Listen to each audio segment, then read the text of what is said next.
The live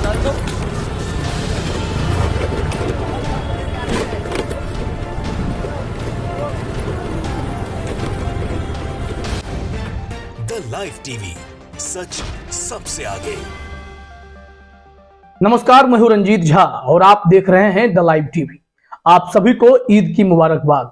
एक और जहां पूरी दुनिया इस वक्त ईद सेलिब्रेट कर रही है, तो दूसरी तरफ कई परिवार ऐसे भी रह गए जिनके ईद फीकी हो गई है और इसके लिए कारण बना है प्रशासन। अहमदाबाद से खबर आई है कि लाल दरवाजा मार्केट को चांद की रात 11 बजे बंद कर दिया गया। रेहड़ी पटरी वालों को भगा दिया गया, सबकी दुकानें बंद करा दी गई। आप अपने स्क्रीन पर विजुअल्स भी देख सकते हैं कि कैसे एएमसी की गाड़ियां भी घूम रही हैं और यहां पर शोर शराबे की स्थिति हो गई। सब कुछ सन्नाटे में चला गया क्योंकि यहां पर लोग काफी मेहनत करके दुकानें लगाते थे और इस वक्त की जो उनकी कमाई होती है उससे वो आगे 6 महीने तक की अपनी पूरी प्लानिंग करते हैं। लेकिन इनकी स्थिति यह हो गई कि एएमसी ने इन पर जरा भी रहम दिखाने की जरूरत नहीं समझी और इन लोगों को वहां से भगा दिया। अब बताइए कि इन लोगों के पेट पर अगर लात पड़ गई चांद की रात तो वो कैसे अपना ईद सेलिब्रेट करेंगे। ईद का त्योहार खुशियों का त्योहार होता है। क्या नवरात्रि के वक्त, दिवाली के वक्त भी ऐसा ही सुलूक किया जाता है क्या? इस देश में बीते 8-9 सालों में मुसलमानों के साथ जो भी सुलूक किया गया है, जितने नफरत बांटे गए हैं, जहर फैलाए गए हैं, क्या उसी का साइड इफेक्ट है कि हर वक्त ऐसे घटनाओं को अंजाम दे दिया जाता है? मुसलमानों से चिढ़ने वाले कब तक ऐसे रवैये अपनाते रहेंगे? और ये तो एएमसी है। अहमदाबाद कॉरपोरेशन की इस हरकत को लेकर कोई बोलने वाला नहीं है। हमने खबरें तलाशने की कोशिश की कि किसी भी वेबसाइट पर या गुजराती समाचार में कहीं भी यह खबर प्रकाशित हो, लेकिन ऐसा कहीं नहीं दिखा।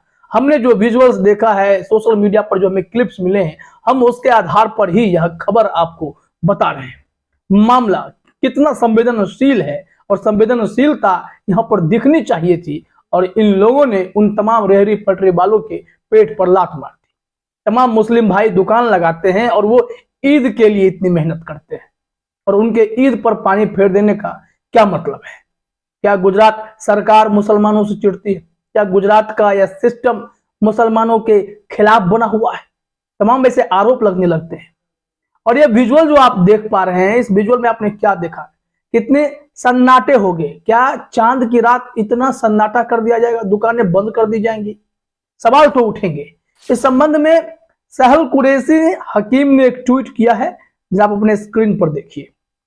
उन्होंने लिखा, अहमदाबाद, चांद रात की रात 11 बजे एएमसी ने लाल दरवाजा मार्केट बंद करवा दिया। रेहड़ी पटरी पथाड़ा वालों को उठाकर भगा दिया गया।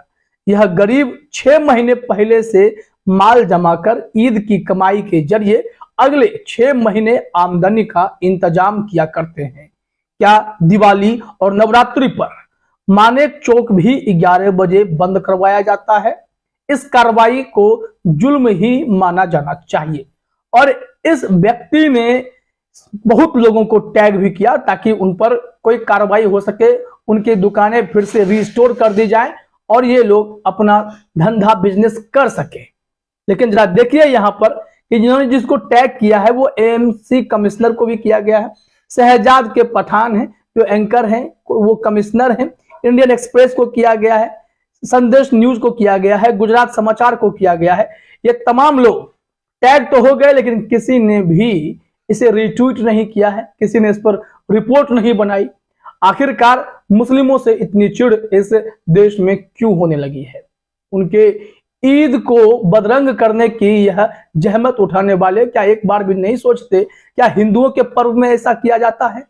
जब दशहरा सेलिब्रेशन होता है तो रात रात भर आप मेला पर्व सब कुछ देखते हैं। सब लोग अपने अपने रेहड़ी पटरी दुकानें लगाते हैं और उससे कमाई करते हैं।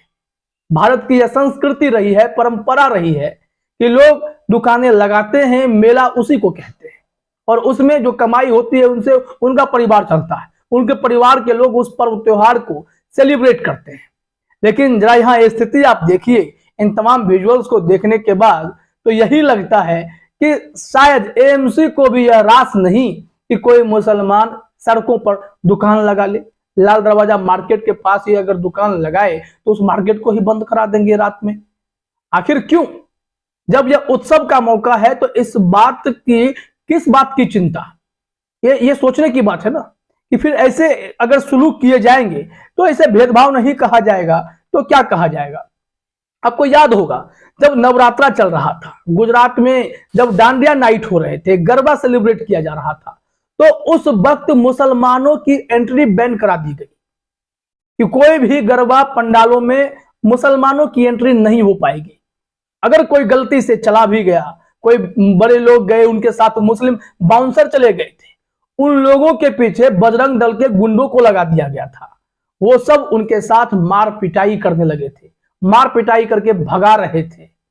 जो मध्य प्रदेश से खबर आई थी वहां भी यही स्थिति देखा गया था कि वहां पर तो बाकायदा आईडी कार्ड लगवा दिया गया सरकार के द्वारा। डीएम ने निर्देश जारी कर दिया कि बिना किसी पहचान पत्र के गरबा पंडालों में एंट्री नहीं होगी, वो सिर्फ इसलिए कि मुसलमानों की एंट्री नहीं हो सके। और ऐसे में कोई भी मुसलमान अगर घुसने की कोशिश भी कर लेता था या गलती से भी चला जाता था, यूं तो यह भारत की परंपरा रही है कि ईद में भी हिंदू भाई सेलिब्रेट करते हैं, दशहरा में मुस्लिम भाई सेलिब्रेट कर सकते हैं। यह रंगों का त्योहार, यह पर्व जो हमारे पास है, खुशियों का त्योहार, हर किसी में हर धर्म के लोग शरीक होना चाहते हैं। इसी को भाईचारा कहते हैं, एकता कहते हैं। लेकिन भारत के भाईचारा एकता को किसी की नजर लगती जा रही है और इसी कारण से दशहरा दिवाली के वक्त भी मुसलमानों से भेदभाव किया जाने लगता है। यहाँ तो स्थिति यह है कि भारतीय जनता पार्टी के सांसद बड़े बड़े सम्मेलन में, आयोजन में जाकर मुसलमानों के आर्थिक बहिष्कार का ऐलान कर देते हैं। और जब ईद का मौका आया है तो ये लोग ईद की मुबारकबाद क्या देंगे? ये एएमसी वाले उन गरीब मुसलमानों के पेट पर लात मारने लगे हैं। क्या उन्हें फर्क नहीं पड़ता कि गरीबों की बद्दुआ लगेगी, हाय लग सकती है? कि अगर उन लोगों ने अपनी दुकानें सजाई, उन लोगों ने अपना बिजनेस शुरू किया कि कुछ कमा लेंगे, तो चांद की रात ही उनके साथ इस तरीके की बदसलूकी, बदतमीजी की गई। अब बताइए कि उनके परिवार में क्या ईद का रंग जो है वो चढ़ पाएगा या ईद फीकी नहीं हो जाएगी? क्या प्रधानमंत्री से लेकर दुनिया भर के लोग क्या सिर्फ ट्विटर पर ईद की मुबारकबाद देकर अपना पल्ला झाड़ लेंगे? लोग तो एक दूसरे को ईद की बधाई देने लगते हैं, लेकिन ईद सिर्फ बधाई देने से नहीं चलता है। परिवार खुश रहे, वो उस त्योहार को सेलिब्रेट कर सके, इसके लिए लोग मेहनत करते हैं। लेकिन यहाँ स्थिति यह है कि एएमसी की गाड़ियां घूमने लगती हैं, सबके दुकानों को हटा दिया जाता है, मार्केट बंद करा दिया जाता है, सामान्य उन लोगों के पथरा वालों को लेकर भगा दिया जाता है। आखिर क्यों? ये लोग कैसे बिजनेस करेंगे? फिर इसी को लेकर जब कोई सवाल उठाता है तो इस देश में कहा जाता है कि जो भी सरकार के खिलाफ बोलेगा उसे सजा मिल जाएगी, उन लोगों को पकड़ लिया जाता है। लोग अन्याय के खिलाफ आवाज उठाने से घबराते हैं, क्योंकि हमारे ही देश में आप जानते हैं कि कैसे मस्जिदों पर निशाने साधे जा रहे हैं, मदरसे गिराए जा रहे हैं, हर उस मस्जिद को मंदिर बताने की होड़ लगी हुई है। वो तो सुप्रीम कोर्ट को थैंक्स कहा जाना चाहिए कि वजू के लिए ज्ञानवापी मस्जिद के उस एरिया को खोल भी दिया गया ताकि लोग वजू कर सकें। सुप्रीम कोर्ट में इसके लिए याचिका डाली गई थी। लेकिन स्थिति इस वक्त देश में यह है कि कई लोग अपने पर्व को अच्छे से सेलिब्रेट कर पाते हैं, लेकिन जब मुस्लिम भाइयों की बात आती है, जब ईद की बात आती है, चांद की रात वो लोग दुकान लगाते हैं, तो उनके साथ इसी तरीके से बदसलूकी, बदतमीजी कर दी जाती है, जो कि कतई उचित नहीं है। इस मामले में तुरंत संज्ञान लेकर उन लोगों के साथ जो अन्याय हुआ है उन पर बात करनी चाहिए। और जो लोग एएमसी वाले इस तरीके की कार्रवाई कर गए उन्हें भी ढूंढा जाना चाहिए। क्या आपके भी पर्व त्योहार पर ऐसा ही होता है? क्या दिवाली की रात या दशहरे की रात इस तरीके की हरकत की जाती है? इस पर जवाब मांगा जाना चाहिए और जो दोषी है उनके साथ उन पर कार्रवाई होनी चाहिए, इसकी जरूरत है। नहीं तो अगर इस तरीके से बार बार मुसलमानों को परेशान किया जाएगा, प्रताड़ित किया जाएगा, गरीब मुस्लिमों के पेट पर लात मारी जाएगी, तो यह देश हित में भी सही नहीं है। फिलहाल इस वीडियो में इतना ही। आप सभी का हमसे जुड़ने के लिए बहुत बहुत धन्यवाद। द लाइव टीवी, सच सबसे आगे।